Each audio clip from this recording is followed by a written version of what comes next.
Here at Harlow College, we are a general further education college. We offer skills and education to young people and adults across a whole range of disciplines, from hospitality through to business services and through to fantastic things like engineering. So today we're here in Harlow Advanced Manufacturing and Engineering Centre.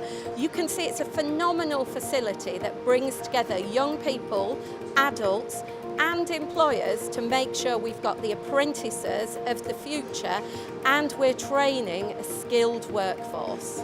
Essex County Council is making a number of investments in education across the county, including a new college at Stansted Airport, which is currently under construction. It opens in September 2018 and it's really to support the airport as a major economic hub for the region. It will offer training to aircraft maintenance engineers, operations engineers, aviation services and hospitality services, and really support the growth of the fastest growing airport in the UK. Essex is truly open for business. It's putting its money where its mouth is and investing in skills and education for young people and adults. They're our future workforce and they're what will improve our productivity and growth.